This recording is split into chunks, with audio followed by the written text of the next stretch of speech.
안녕하세요. 문화평론가이자 변호사로 살아가고 있는 정지우입니다. 굉장히 오랜만에 인사드리게 되었습니다. 오랜만에 영상을 찍으면서 이번에는 이 관계에 대한 이야기를 좀 해보고 싶다는 생각이 들었습니다. 요즘 관계는 저의 주된 관심사이기도 하고요.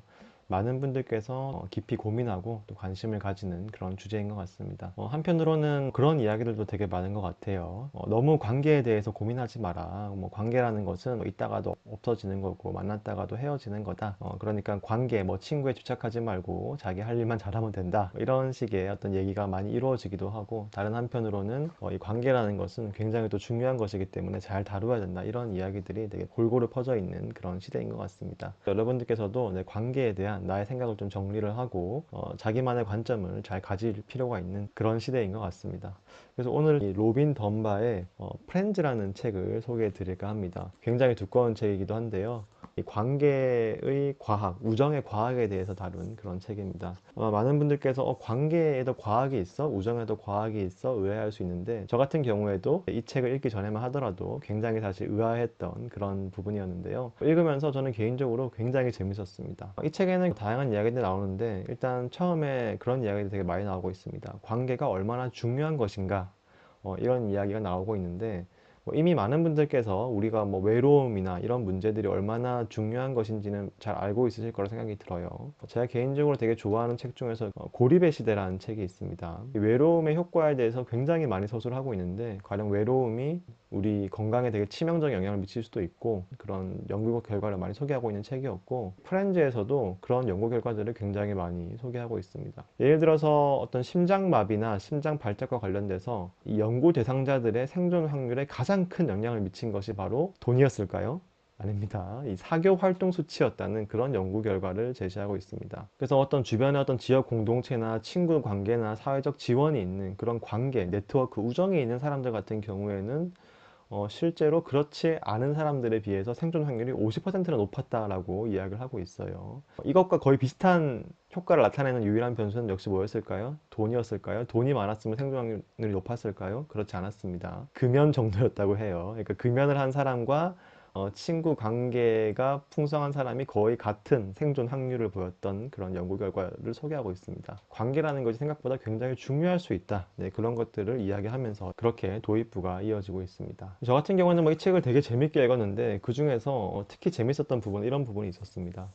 우리에게는 통상적으로 약 150명 정도의 친한 사람들이 평균적으로 존재한다고 해요. 근데 그 150명 정도의 친한 사람들, 약간 친하다기보다는 지인들이 있는데, 그런 지인 그룹이 굉장히 촘촘하게 나뉜다고 합니다. 가장 안쪽에는 가장 친한 평균적으로 5명 정도의 친한 그룹이 있다고 그래요. 이 5명은 물론 사람에 따라서는 다 차이가 나겠죠. 누군가는 3명, 2명일 수도 있고, 누군가는 6명, 7명일 수도 있지만 평균적으로 5명 정도라고 하는데요. 이 5명엔 당연히 가족도 들어갑니다. 예를 들어서 저 같은 경우에는 가장 친한 그룹이라고 하면 제 아내와 제 아이와, 네, 이렇게 한 3명, 2명 정도가 있고, 그리고 가장 친한 친구나 여동생이나 이런 또 다른 가족들을 포함해서 대략 한 5명 정도, 나에게 가장 중요한 5명이 있다고 이야기를 해요. 그래서 우리가 사교 시간의 거의 절반 정도, 40% 정도를 이 5명에게 쓴다고 합니다. 우리가 가족에게 쓰는 시간을 생각을 해보면, 특히 결혼을 하셨거나 아이가 있는 분들 같은 경우에는 상당히 많은 시간을 쓰고 있죠. 그리고 플러스 다른 가족 플러스 다른 친구 몇 명 하면 정말 우리 삶에서의 거의 절반 정도의 사교 시간, 그러니까 일하는 시간 빼고 사교 시간을 거의 절반 정도는 이 5명에게 쓴다. 정확히는 40% 정도인데요. 그리고 20% 정도는 그 다음 층에 속해 있는 10명에게 쓴다고 해요. 엄청나게 벌써 차이가 나죠. 5명에게 쓰는 시간이 전체 사교 시간의 40%고, 그 5명을 빼고 10명 정도가 또 나에게 되게 중요한 사람 그룹인데, 그 사람들에게 한 20% 정도를 이제 쓰는 거죠. 다시 말해서 총 우리 사교 시간의 60% 정도를 딱 15명 정도, 평균적으로 15명 정도에게 쓴다는 거고요. 그리고 나머지 135명에게 평균적으로 한 나머지 40% 정도의 시간을 쓴다는 겁니다. 그러니까 인간에게는, 인간이라는 어떤 이 종에게는 정말 소중한 5명이 있고, 그거보다 나는 좀 덜 소중하지만 소중한 10명이 있다. 네, 이렇게 생각하시면 될 것 같은데, 저는 개인적으로 이 15명을 한번 쭉 적어봤어요. 근데 적어보는 게 생각보다 되게 쉽지가 않더라고요. 그만큼 아주 어떤 깊은 친밀감이 있는 관계들을 형성하는 데 있어서 그렇게 능숙하지 못한 것일 수도 있고, 여러분들도 한번 관계에 한번 위계를 적어보시면 좋을 것 같아요. 우리가 뭐 아무나 하고 다 잘 지내면 좋지 뭐 이렇게 생각할 수도 있겠지만, 실제로 인간이라는 종은 가장 친밀한 5명과 그걸 제외한 10명과 그리고 그걸 제외한 135명으로 평균적으로 이 위계가 나뉘는, 층이 나뉘는 그런 자기의 지인 그룹을 가지고 있다고 합니다. 되게 흥미로운 점이 또 하나 있습니다. 흥미롭기도 하면서 동시에 뭔가 약간 슬프기도 한 점인데요. 이 5명이나 10명은 언제든지 바뀔 수 있다는 점이에요. 그래서 중요한 거는 5명과 혹은 10명이라는 숫자죠. 네, 물론 뭐 이건 평균치기 때문에 사람마다 다를 수는 있어요. 네, 다를 수 있지만 그 안쪽에 들어오는 그룹의 존재들은 계속 바뀔 수 있다는 거예요. 물론 어떻게 보면 당연한 일일 수도 있습니다. 지금 내가 연애를 하고 있다면 당연히 그 5명 그룹 안에서 나에게 제일 중요한 사람 중 한 명은 나의 연인이겠죠. 그리고 또 내가 아직까지 부모님과 함께 살고 있다면 부모님도 그 안에 들어올 수도 있겠죠. 형제 자매도 같이 살고 있다면. 그리고 내가 뭐 대학교를 다니고 있다면 맨날 같이 수업 듣는 굉장히 친한 친구가 있을 수도 있습니다. 근데 이런 존재들은 살아가면서 계속 바뀐다는 거예요. 그 숫자는 달라지지 않겠지만 웬만해서는 그 숫자 안쪽에 있는 사람들은 계속 바뀐다는 겁니다. 예를 들어서 전 남친이나 전 여친과 헤어지고 나서 새로운 연인이 생길 수도 있고, 새로운 배우자가 생길 수도 있고, 새로운 또 가족을 내가 만들게 되면 부모님과의 접촉 빈도는 많이 줄어들고 사교 시간도 적게 쓰게 되겠죠. 부모님께는 대신 나의 새로운 가족, 나의 새로운 자녀에게 또 많은 시간을 쓰게 되고, 그래서 이 5명 그룹도 계속해서 변화하고 이 10명 그룹도 계속해서 변화한다는 점이 또 약간은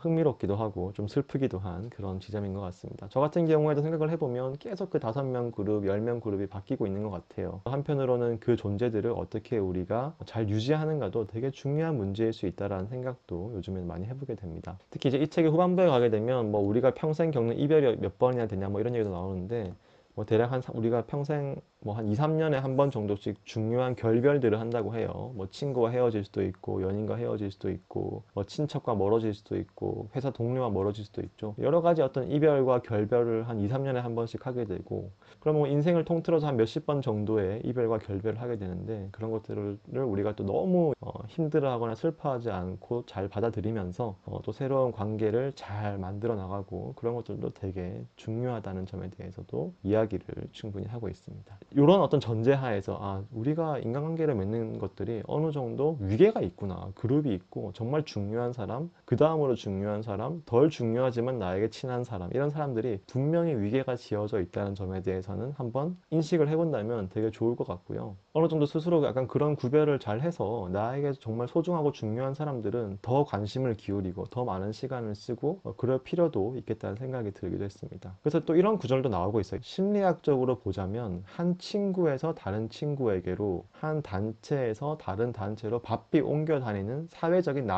나비가 되는 것은 친한 친구 한두 명을 깊게 사귀는 것과 전혀 다르다라고 이야기하고 있습니다. 다시 말해서 우리가 막 사람들을 많이 만나고 다양한 사람들을 만나고 새로운 사람들을 많이 만나면 일단 재밌죠. 막 도파민도 자극되고, 이렇게 신기한 사람이 있네, 재밌는 사람이 있네, 이렇게 다양한 사람들을 알게 되는 게 막 되게 뿌듯하기도 하고 즐겁기도 합니다. 막 새로운 여행지를 가는 것처럼. 근데 심리학적으로 봤을 때 그렇게 단순히 다양한 사람들과 나에게 정말 친한 친구 한두 명을 깊이 사귀는 것은 굉장히 질적으로 다르다는 이야기를 하고 있습니다. 근데 우리에게 정말 필요한 것은 그 깊은 관계가 있는, 감정적 애착을 깊이 느끼는 바로 그런 친구의 존재들이라는 얘기도 이 책에서 되게 강조를 하고 있어요. 저는 이 대목을 읽으면서 약간 요즘의 분위기랑 많이 다르다 이런 생각을 했습니다. 왜냐하면 요즘에 자기계발서 같은 것들을 보게 되면 막 그런 얘기를 되게 많이 해요. 느슨한 관계가 결국에는 사회적 성공에 되게 도움이 된다. 느슨한 인맥들이 우리를 막 새로운 직장에 이직시켜 주기도 하고 새로운 사업적 기회를 주기도 하기 때문에 느슨한 인맥을 많이 만들어야 된다. 넓은 네트워크를 만들고 네트워킹 열심히 해서 SNS 열심히 해서 다양한 사람들을 느슨하게 아는 것이 되게 중요하다. 이런 이야기들을 요즘 자기계발서는 되게 많이 하고 있는데, 사실 이런 책들은 자기계발서가 아니에요. 자기계발서가 아니라 우리 인생에서 진정한 행복이나 만족에 어떤 것이 중요한지를 탐구한 그런 과학책이란 말이죠. 근데 바로 그런 입장에서 봤을 때는 단순히 막 많은 인맥을 아는 그런 것들은 나비처럼 날아다니면서 이 꽃 저 꽃 꿀을 빨아먹는 것에 불과하고, 인생에서 막 진정한 만족감을 주고 우리가 힘들 때 의지가 되고 정말 우리 삶에서 진정한 행복을 주는 그런 형태가 아니라는 거죠. 그래서 우리는 정말 중요한 사람들 5명을 잘 사귈 필요가 있다. 그리고 총 15명까지를 한번 진지하게 사귈 수 있고 인간은 그래서 그런 존재들을 잘 챙길 필요가 있다. 좀 그런 메시지를 저는 이 책이 강하게 준다고 느꼈습니다. 이 책에서는 또 되게 재밌는 그런 연구 결과가 또 나오고 있는데요. 이런 연구 결과도 나오고 있습니다. 어떤 사람에게 1마일, 그러니까 뭐 1.4km 반경 내에 사는 행복한 친구가 한 명이 있다면 1.4km 한번 잘 생각을 해보세요. 주변 아파트에 사는 친구가 있는지. 그 행복한 친구가 가까이 사는데 한 명이 있다면 그 친구가 있는 사람이 행복해질 확률이 그렇지 않은 사람보다 25% 높다고 그래요. 그리고 만약에 그 사람의 바로 옆집에 행복한 친구가 살고 있으면 그 사람이 행복해질 확률도 34% 높아진다라고 이야기하고 있습니다. 물론 뭐 이런 거리 감각 같은 경우에는 해외와 또 우리나라의 좀 느낌이 다를 수 있죠. 서울같이 굉장히 밀집한 도시에서는 그 거리 감각이 좀 달라질 수 있겠지만 핵심은 그렇게 거리적으로 멀지 않은 곳에 나에게 정말 행복한 친구들이 있다면 나의 인생의 행복에 직접적으로 영향을 준다는 거예요. 굉장히 흥미로운 이야기입니다. 사실 왜냐하면 우리 같은 경우에 요즘에 뭐 인스타그램이나 SNS 때문에 이 상대적 박탈감 때문에 굉장히 인생이 불행해진다는 얘기를 상당히 많이 듣고 있는 그런 시대입니다. 저 같은 경우에도 이 인스타그램엔 절망이 없다라는 책을 출간을 해서 이 인스타그램 속에 존재하는 여러 가지 그런 화려한 삶으로 인한 뭐 비교, 뭐 그로 인한 상대적 박탈감에 대해서 많은 이야기를 했었는데요. 요즘에 어떻게 보면 친구란 존재는 나에게 행복을 주기보다는 뭔가 비교로 인한 불행감, 질투, 시기, 박탈감을 주는 존재처럼 많이 받아들여지고 있는 것 같아요. 근데 한번 잘 생각을 해보시면 인스타그램 속에 있는 행복한 친구들이 정말 나와 가까이에 있는 친구들인가 혹은 그 친구들이 정말 행복한 친구들인가는 생각을 해볼 필요가 있습니다. 오히려 그렇게 막 인스타그램에 자기의 명품이나 화려한 뭐 호캉스나 이런 것들을 전시하는 사람들은 오히려 불행한 사람들일 수도 있다는 거죠. 왜냐하면 자기의 그렇게 막 행복한 모습만을 전시하지 않으면 만약에 견딜 수 없는 친구들이라고 한다면 오히려 그런 친구들이 행복하기보다는 약간 불행한 사람들일 수도 있고 어떻게 보면 진정한 행복을 가지지 못한 사람들일 수도 있는 거죠. 근데 이 책에서 말하는 행복의 기준에 대해서 아주 명료하게 나오고 있지 않지만 개인적으로는 이 행복이라는 것을 조금 더 자기만의 기준이 있는 자기만의 행복이 있는 사람들이라고 우리가 가정할 필요는 있을 것 같아요. 예를 들어서 나랑 비슷한 회사를 다니고 비슷한 연봉을 받는 친구가 있는데 그 친구가 내 주변에 살고 있어요. 근데 그 친구는 되게 인생을 행복하게 사는 것 같아요. 뭐 저녁에는 자기만의 취미 생활도 하고 또 주말에도 뭐 운동도 열심히 하고 독서도 좋아하고 뭐 글쓰기도 좋아하고 여러 가지 어떤 자기 삶을 좀 긍정적으로 만들 수 있는 그런 자기만의 행복에 대해서 굉장히 잘 아는 친구라고 해보죠. 그런 친구가 옆에 있다는 것만으로도 그 친구와 같이 밥을 먹고 자주 본다는 것만으로도 나도 굉장히 긍정적인 영향을 받을 수 있다는 거죠. 물론 뭐 그 친구가 맨날 돈 자랑하고 명품 자랑하고 나한테 박탈감을 불러일으키는 친구라면 당연히 그런 친구는 이 나를 행복하게 해줄 그 확률을 높여주는 그런 친구에 해당하지 않겠죠. 나를 불행하게 만드는 확률에 해당하는 친구겠지만 그렇지 않고 자기만의 행복을 아는 그런 친구가 있다면 내가 행복해질 확률도 굉장히 높아진다. 행복이라는 것은 의외로 되게 전염력이 있다라고도 볼 수 있는 거죠. 우리가 우울감이나 이런 것들도 되게 전염력이 강하잖아요. 가족 중에 우울한 사람이 한 명 있으면 그 가족 전체가 되게 힘들어지기도 하잖아요. 그런 것처럼 이 친구의 행복, 가족의 행복, 나와 가까운 사람이 되게 긍정적이고 행복을 잘 아는 사람이라면 나에게도 되게 좋은 그런 영향을 줄 수 있다. 뭐 요즘 식으로 말하면 뭐 럭키 비키잖아 라고 하면서 이제 뭐든지 긍정적으로 생각하는 친구가 내 가까운 곳에 있다고 생각을 해보면 나도 그렇게 생각할 가능성이 높아지겠죠. 그렇게 우리가 친구로부터 이 내 삶의 직접적인 만족도를 영향받을 수 있다는 점도 굉장히 흥미로운 점이 아닐까라는 생각이 들었던 그런 책이었습니다. 이 책에서는 그렇게 관계에 대한 굉장히 다양한 이야기들을 하고 있는데요. 또 알아두면 되게 좋은 관계에 대한 팁이 있다면 친구라는 존재는 무조건 자주 만나면서 많은 시간을 같이 보내야만 그 관계가 깊어지고 유지된다는 점에 대해서도 이 책에서 되게 강조하고 있습니다. 이런 구절이 나와요. 사람들이 이사를 해서 자주 만날 기회가 없어지면 우정은 놀랄 만큼 빠르게 옅어진다. 원래 친구였던 두 사람이 떨어져서 보낸 시간이 3년 만에 아주 친했던 사이가 그냥 아는 사이로 전락하기도 한다라는 거죠. 그래서 우리가 옛날 친구 생각하면 되게 그립기도 하고 보고 싶기도 하고 되게 친밀감을 느끼지만 실제로 이미 만난 지 오래된 친구들, 함께 시간을 보내는 것이 굉장히 적어진 친구들 같은 경우에는 이미 5명에서 멀어진 건 물론이고 15명에서도 멀어지고 그 다음 그룹이 한 50명 정도 되는데 거기서도 벗어나고 한참 이제 쭉쭉쭉쭉 멀어지는 거죠. 나의 관계 위계에서.